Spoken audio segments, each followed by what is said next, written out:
Hello, welcome to the Requel podcast. I'm your host, Tyler. I must have the Superman of Blue.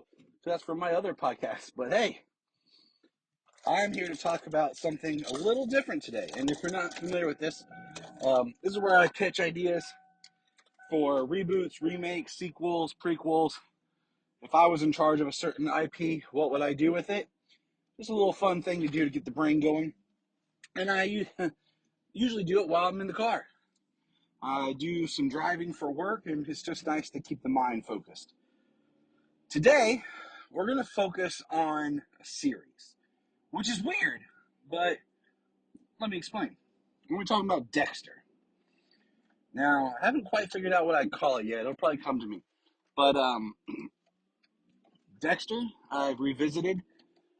After the recent death of my sister-in-law, who's a dear close friend of mine for almost half my life, I just wanted to watch something that was dark but methodical, and I started rewatching Dexter, okay? And Jeannie and I were rewatching it, and we were kind of ranking and discussing the seasons, and I think sometimes why Dexter doesn't come up in conversation a lot is because the last two seasons kind of fizzled out. The last season, being season 8, sucked. I mean, it flat out sucked. And it was so bad, I don't really remember it, to be honest, other than just being completely let down. Now, they did the mini-series, Dexter New Blood, okay? And it was kind of this epilogue 9th season, which I thought was great. I thought it ended very well, brought the whole series kind of to this circular conclusion. Thought it was just great, okay? High praise for it. I'm looking forward to rewatching it again, as Jania and my rewatch of Dexter is almost complete. We did pause it to rewatch the new Dexter prequel, Original Sin, which I thought did great. I mean, I thought it didn't contradict anything. It opened up some new ideas. It really helped us understand Harry. It really helped us understand the Moser's side. And I think it helps enrich season 1 of Dexter. Had I not already watched season 1, I probably would have watched it again right after Original Sin.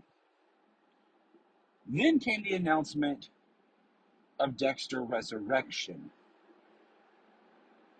And they released a little clip at the beginning of Original Sin as Dexter, Michael C. Hall, the actor who plays Dexter, narrating, picking up where New Blood ended. And that's where I said, okay, they're going to try to keep milking this thing going, which I don't mind if it's good.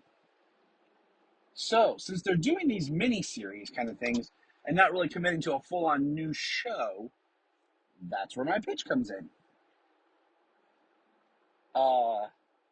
Maybe we call it Dexter Final Sin, or Dexter Corruption, or I don't know. I'll get there, okay?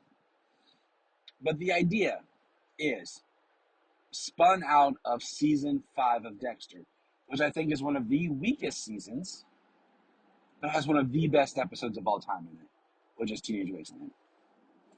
But the idea, my pitch is this. Dexter Morgan, however I know nothing about Resurrection other than somehow Dexter lived through New Blood, and that's where we go. So, Dexter lives, that's what I'm basing off of, New Blood.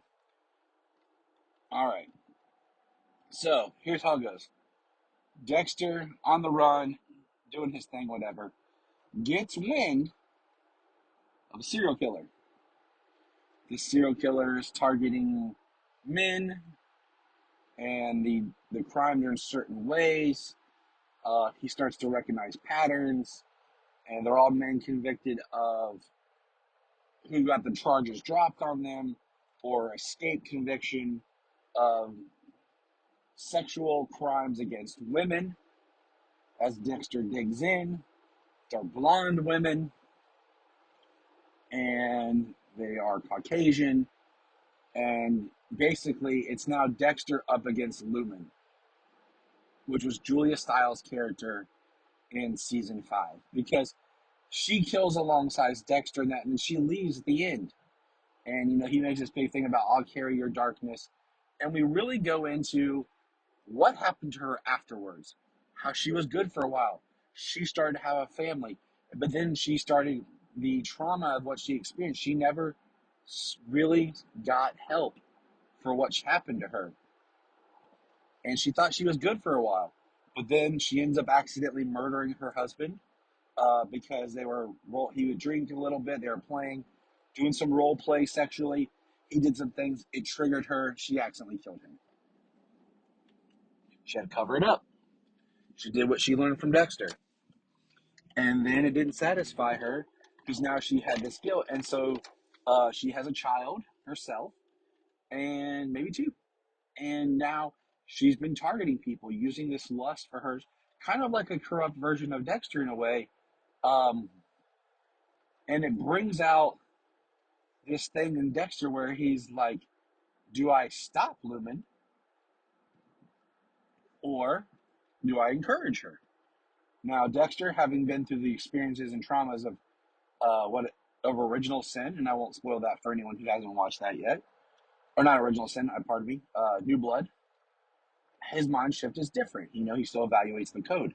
But Lumen lacks a lot of the investigational skills that Dexter had brought up and the resources that he had being part of Miami Metro. She's just kind of more straight up vigilante as well, and just going off things. And Dexter starts looking into some of her stuff. She doesn't have the evidence really, and Dexter finds out a couple of people she killed were innocent, and she's getting a little bit more rough and a little bit more violent. And it's Dexter coming to terms with what he created in her and who she is and shared trauma and everything. And he has to decide what he's going to do with her. And she has killed some people who are completely guilty of it, don't get me wrong. But, and I think, maybe Lumen is a lawyer, taking on a different side. She maybe has skills and she represents, like I said, a darker, more misguided version of Dexter, but she's becoming more bloodthirsty. And it is a mirror towards Dexter of who he is and who she is. So that is my new mini series of Dexter. Now, alongside that, hold that thought. And then, of course, along the way, we'll have a couple of murders that go along with her MO. And, of course, we'll have some other interesting kind of investigations going on. And I think the idea of Dexter finding the same kind of person and crossing paths like early with Lumen, and she beats him to the kill, and it's kind of like he can't satisfy his need because she keeps beating him to it, would be a fun thing to explore. So that's my pitch for the next Dexter miniseries. Like I said, this is no knowledge of what this resurrection is going to be or whether we're going to take it, but just off watching the series as a whole and seeing this Lumen as a way of circling back around and exploring Dexter's psyche. Let me know your thoughts below. Take care.